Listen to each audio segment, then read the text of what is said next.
Hi,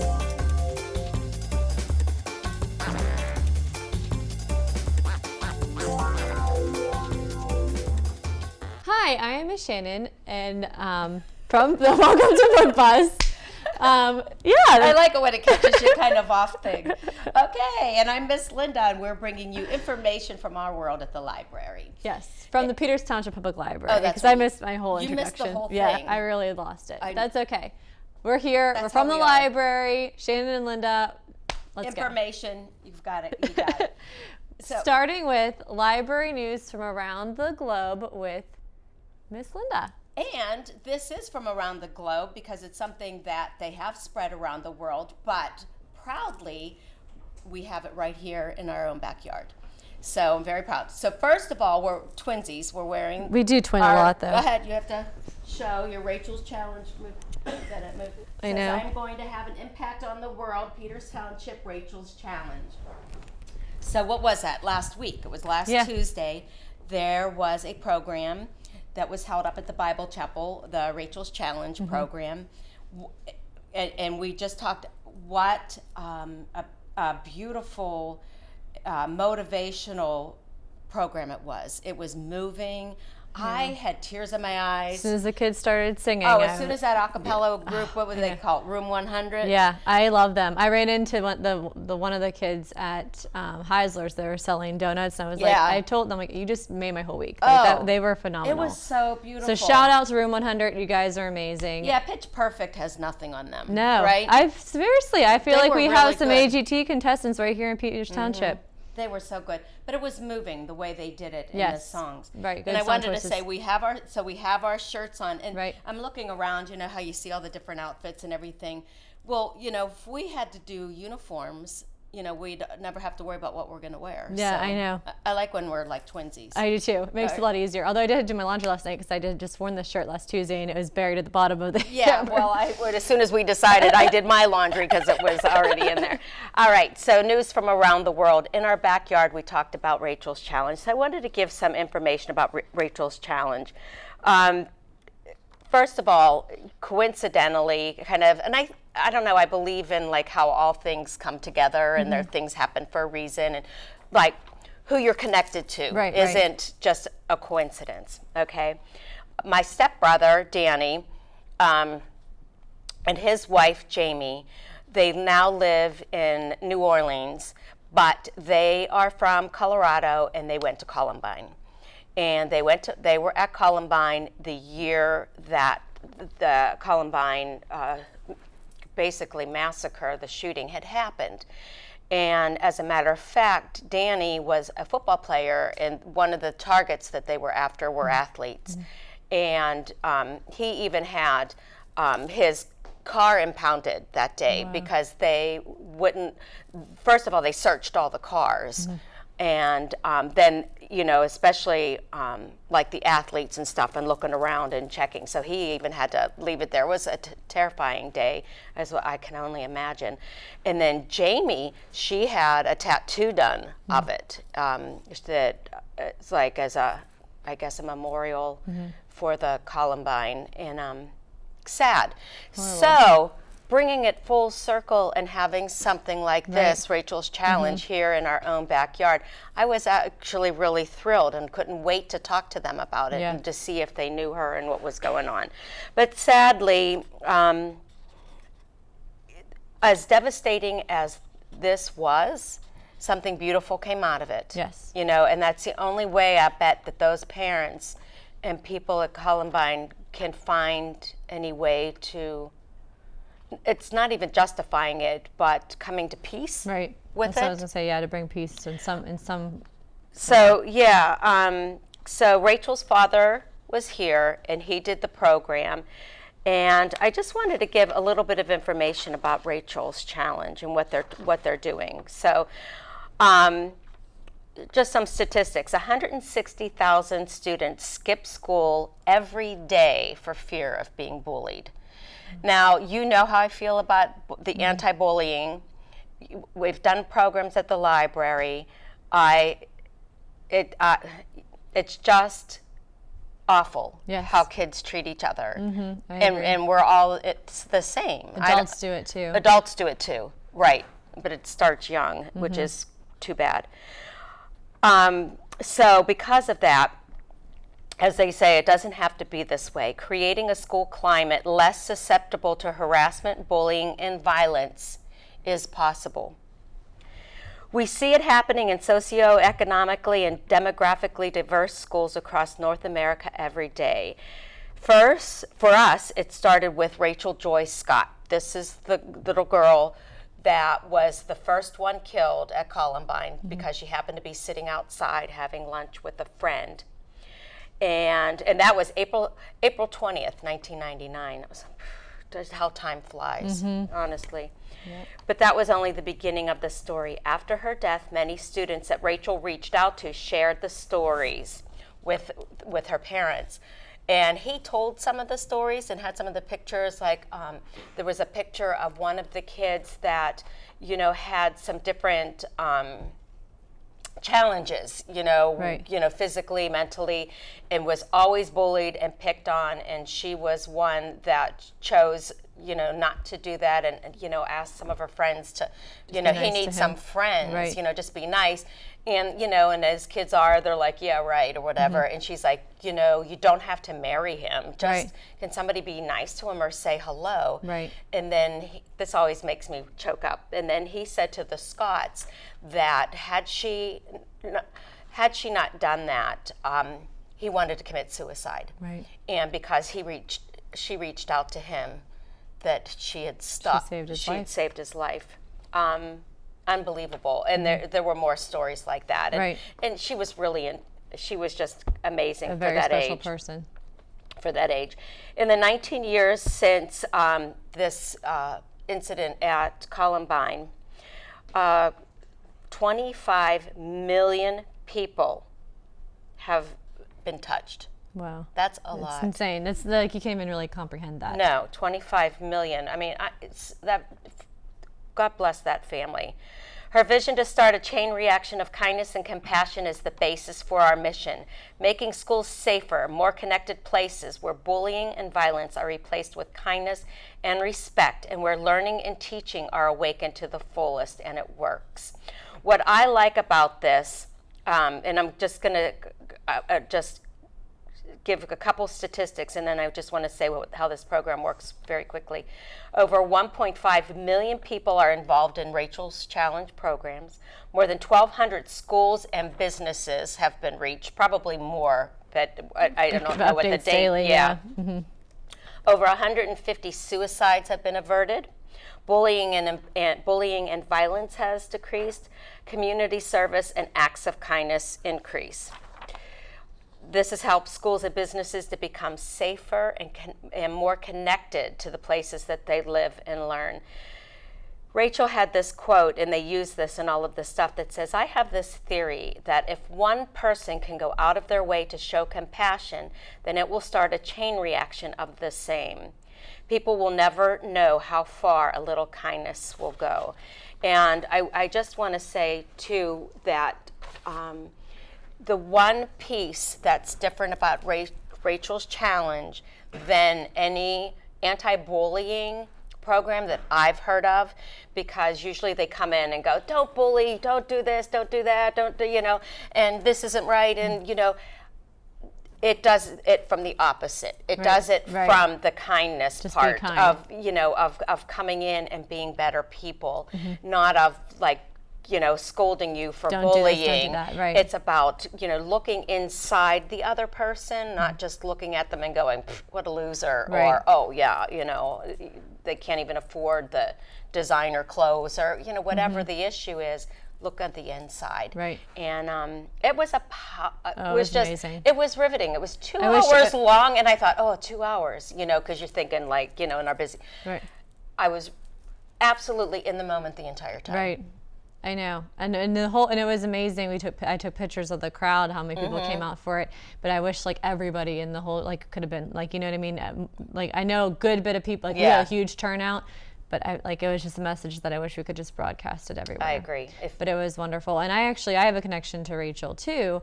So the shooting happened in 99, and then I was in high school in the early 2000s, and I don't remember why I chose to, but I read, not Rachel's Tears, I'm going to talk about in a second, but I read Rachel's journal, which they actually, and her father spoke of this, she was a very big journaler, and what they did was they took a lot of her journals and published them in like one volume. Right. And it was more so, she was extremely very strong on her faith too, which we aren't going to go into that. Loved it, yeah. But that was more what this particular book was about. Yeah. And for me, as a young high school student, I don't remember what year in high school I read it, doesn't matter. But regardless, I remember reading it, and it was extremely impactful to me and my personal faith.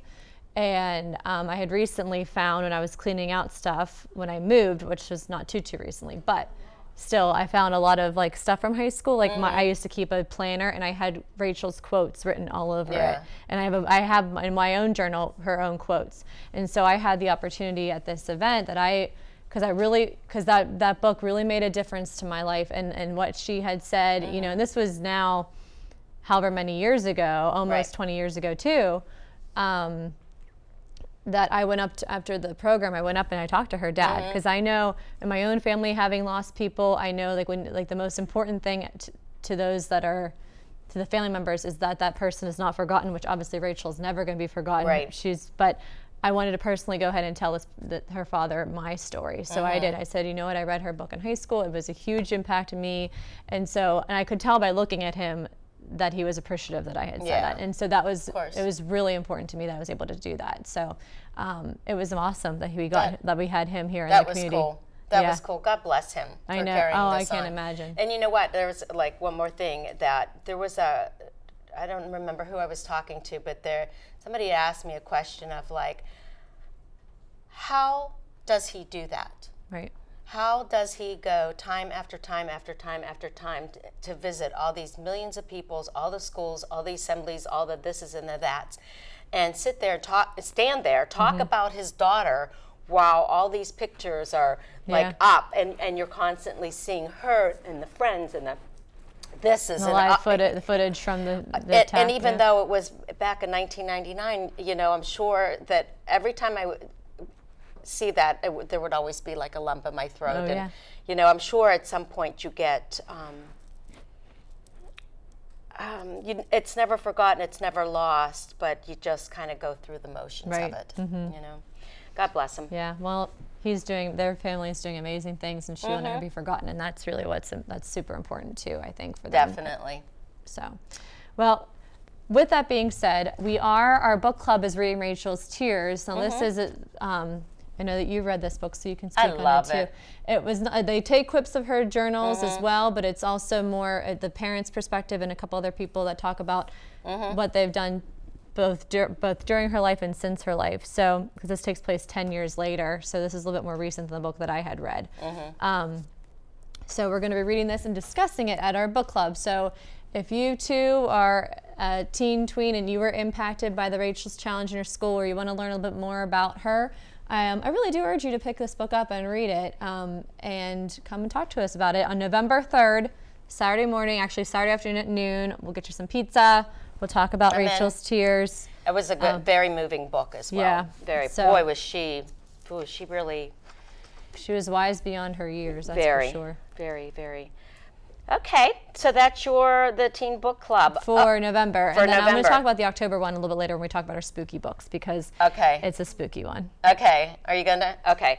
Yeah, mine for my tweens is spooky too. All right, so we started a new program. Yes, I'm so excited about this. On Wednesday nights with Miss Patty. She's funny. She is. And very unsuspecting, kind of. Do you know what I mean? If you didn't really know her, you wouldn't know. What all she had in her. What all she has, yeah.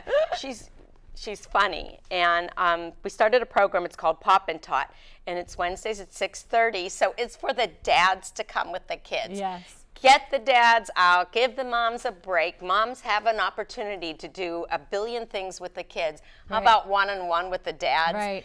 And we just had our first one. I know, and I just saw pictures from it, and it was so cute. So we're highly encouraging all the dads in the community to bring your kid. We're gearing it more towards 2 and under, so the little ones. Yeah, absolutely. You know, where you sit there and you learn things. I mean, it's nothing. You don't lose masculinity over singing a rhyme or a song, or As a matter of fact, I find it all more endearing when with an active dad. Yeah, and it's extremely good for bonding. Oh, absolutely. So we highly recommend checking us out Wednesdays at 6:30. So guys, we're giving you the opportunity. Yes. The opportunity for that one-on-one with your child. All right, and then chugga to the dinosaur train. So I think I've only seen it once. I've only seen it once or twice too, but Lucas likes Daniel, and there's always a commercial for Dinosaur Train before Daniel, so I kind of know that. But anyways, Dinosaur Train is one of the beloved PBS Kids TV series about dinosaurs that ride on a train. Wow! But they travel like, what a gimmick. It's almost like a little bit of a magic school bus. Like they'll take their train and they'll go like down to the center of the earth and learn about the different parts of the earth. Okay. Or they'll go and so kind of, like in my opinion, it's a little bit twist of a magic school bus kind of a thing. Right. So on every month we do our QED nights, and this month we're going to do Dinosaur Train. So if you are a dinosaur fan, even if you haven't seen a show, but you like dinosaurs, maybe you'll be interested in it. We're going to have lots of fun dinosaur activities and crafts, and then we will watch an episode of Dinosaur Train, a special Halloween episode of Dinosaur Train, actually. Cool. And the Trolley Museum recently, last month in September, just did a Dinosaur Train program where they pretended their trolley was the dinosaur train. Oh, that's cute. And the characters from Dinosaur Train were there. So yeah, right, here we go. Thursday, October 8th. I can't believe that I'm talking about October. No. At 6:30.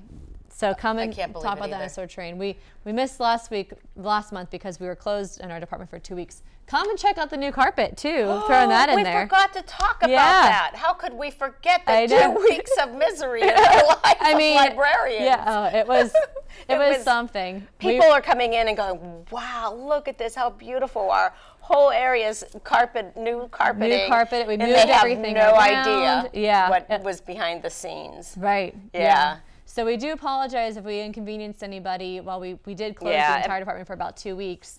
Everybody was so kind and patient. To move everything, So, so come check out the new carpeting. Yeah. Come to Pop and Talk. Come to all these fun things that we're doing. So excellent. A new clean carpet. New clean carpet, exactly. Pretty much. All right. So tell me about your spooky tween book. All right. Book, so I'm getting to my spooky one. The Tween Book Club. It's October 15th. They're Mondays. Monday after school. Miss Peregrine's Home for Peculiar Children. And it wasn't until I read this that I hadn't noticed on the cover. I noticed all the creepy pictures in the back. I wanted to have them read something really creepy for Halloween. I did not notice until I read it that if you look at the girl, she's levitating. Oh, I never noticed on the cover I know, isn't it? She's levitating. She's not even... Yeah. And I was like, she what? Because, it's about a boy, and talks about his grandfather and the pictures and everything, and has his pictures and the grandfather would say, oh, well, what's she doing or what's wrong with this picture or whatever? And he goes, I don't know, maybe she's flying or something. And he goes, no, she's levitating. All I ever noticed was how creepy she looked. Yeah, I didn't realize that she wasn't on the ground either. Yeah. And I've seen that book a lot because we have it in the teen room, too. I know. And then they made a movie of it. So I don't, Yeah, Tim Burton made the movie, so it's going to be creepy. Yeah, so I thought, well, I haven't watched the movie yet, but I might just, watch it and do a snippet of it. A little clip, a little clip of it or just pull something off of YouTube for them to see. But it's creepy. Yeah, it looks good though. Yeah. You'll tell me about it. So I am reading for my book club, The Hazelwood, which I have talked about on this show before, maybe even more than once, but I love the cover, first of all. I do. How pretty it is. Yeah. It looks like an old fairy tale cover, and that's because it is about a fairy tale. And as I'm reading it, it is pretty, it's a little spooky. Creepy? Yeah. Is it? I think that it's going to be fun. So this is about the 17-year-old girl, Alice, And her mother are always constantly on the run. They're basically like gypsies or drifters or whatever you want to call them. And her mom is like she's been in like every year she's in a different school. And when she's 17, her mom is like basically about to get divorced from her like millionth husband.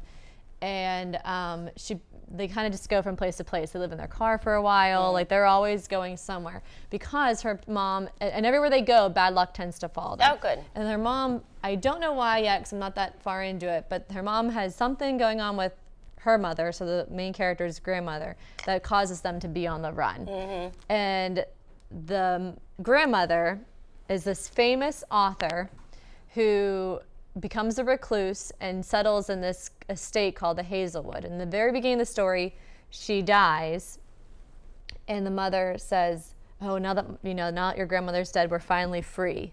We should be free of all this bad luck." Ooh. And mine, the grandfather dies, and the dad is oh, that's cool. So it's definitely creepy. And so the girl was like kidnapped as a kid by a fan of the grandmother and then she's working now in a diner and she sees the same guy that had kidnapped her and he hasn't aged at all and it's been like 15 years. And she's like, why is he showing up again and why hasn't he aged? Yeah. And it's definitely the guy that took me as a kid. Ooh. So, yeah. Ooh. But it doesn't seem to be, it's creepy, but it's clean. So The Hazelwood by Melissa Albert. It's relatively new. It was one of the Teens Top 10 last year. So we're going to be talking about that on October 6th. Again, come in. We'll have some pizza or some snacks, and we'll talk about the Hazelwood. Oh, yeah, and there'll be food at mine, too. I have to compete, right? Yeah, there's always good food. What do I call it? Read it, and eat. Book club. We always figure with the tweens and the teens, feed them and they will come. We hope that anyways. Yeah, right? So food is being offered, so we want you to come. Yep. Actually, and have a nice discussion. Oh, I forgot to show. Let's rewind. I have these cute. We also have... Here, I'll take one. If you come, we talked about Rachel, and I forgot to mention this. So if you come in the library, we have some photo booth props if you'd like to come and take a picture saying that you took the challenge. You saw the one that was one. And we also have these if you want to. So this one says, I took the challenge, # Rachel's Challenge PT. And anything that you post, Instagram or whatever, that involves this, please # Rachel's Challenge PT so that way we can see everybody that's being involved in this. This one says, people will never know how far little kindness can go. Yeah. That's Rachel Joy Scott. Can you imagine somebody at that age being so... Yeah, wise beyond her years. Yeah, I was going to say profound, but it's not profound. It is more wise beyond your years. Yeah. Okay, what do we have? Okay, so we decided. Last thing, pause. Okay. Real quick. Go ahead. Do you want to talk about the dogs? All right. So our absolute favorite program every month is Pause to Reading, where you can come in and read to our registered therapy dogs. It's a very popular program. And every now and then we just want to remind you that that is going on. So it's always the second Saturday of the month. This is be October 13th from 10 to 11:20. You sign up ahead of time for a slot to come in and you sit. You can read to the dog. It does not matter what your ability is. We even have some preschoolers that will come and just kind of share pictures with the dog. Or we'll even have some older students, like 3rd, 4th, 5th graders that want to come and read to the dogs. So I would like to honestly come and read to the dogs. Or come and see the dogs. And they're so they're so fun. I love them. Okay, so go ahead. All right, so we were going to talk, since we were doing talking a lot about Rachel's challenge, I brought some books about kindness. Good. And of course, the most obvious first one is the one that became the most popular for kindness was Wonder. Oh, my favorite book. Yeah, a story about Augie who, because he had facial deformities and all these surgeries, was homeschooled, so never went to school. And finally, he's 5th grade, going into school for the first time. Yeah. And the story of how brutal kids can be. Yeah. But how Augie changes it. Yeah. You know what I mean? Oh my gosh, that's one of my favorite books. Yeah. So good. So just because of that, quickly. I love this one too. I love this one too. Then R.J. Palacio, because of brilliant idea, came up with a We're All Wonders picture book of the same topic. Mm-hmm. I love it. I'm so glad. And on the back, their motto has always been choose kind, which is so Rachel. But it says, I know I can't change the way I look, but maybe, just maybe, people can change the way they see. And that's what they want with Rachel's challenge. Right. They want us to change, people to change the way they see. The way they act because of Yeah. how they see. The way they see, that see them different than what what's just outwardly. Oh, look, there we are again. Yeah. So, go ahead. Oh, are you waving to us? Okay. Okay, so go ahead. What I books didn't do you bring have? any kindness books. Okay. Because I knew that Wonder was the best one to talk about. Yeah, I brought a couple So, more, but I'll do them next. I will end with another spooky real quick. Okay. So this one is actually part of a series, and I love my Disney princess. Look, I can do a good quick book face. Oh, for I you. like that. Yeah. So there's a whole series based upon the villains from Disney movies. Right. Taking place before the movie. Okay, so this one is about Maleficent. It's called The Mistress of All Evil. This is the most recent one. There's one about good. Ursula. There's one about the Beast Within. I think there's like 5 of them out so far. And it's basically, why they became evil, what happened to them. Now, there was a movie that Disney made about Maleficent before, Sleeping Beauty took. And that movie portrayed her as she wasn't really bad. She was just really misunderstood, and people mistreated her. And because, see, look at that. I'll tie it in. There it is. She was mistreated, and because she was different, and because of that, she became evil. And so I haven't read Mistress of All Evil yet, so I don't know if it's going to continue with a similar theme. Disney does publish these, so I would assume that it's going to kind of be a very similar idea because it's adapted from Disney's Sleeping Beauty. It's published by Disney Press. I've actually, in Disney World, have seen them for sale, similar to the Kingdom Keepers series. So Mistress of All Evil is the next book in the, I don't even know if the series has a name, but yeah. Tale of the Dark Fairy. So if you're a Disney fan, I don't think they connect, so they just kind of they're all like prequels with about the villains. We have about, 15 seconds, but I just want to show real quick. There are so many books, if you look, that are, about kindness. This one's called Absolutely Almost. This one's called Wish Tree. I love Wish Tree. Yeah, it was really good. Catherine Applegate, she's great. She was the one with the Ivan. What was the One and Only Ivan. The One and Only Ivan. Oh, Thank you. that's one of my favorite books, too. Great books. Everybody here needs to go out and get one of those really good, feel good, make you want to change the world kind of books. Okay. What do you think? Yeah, I'm actually reading a book called Make Your Bed, and it says you can change the world, but you got to start by making your bed. I've heard that. Yes. That's a true thing. People talk about that. Yep. If you make your bed in the morning. Yep. Yep. All right, kids, go home and make your bed.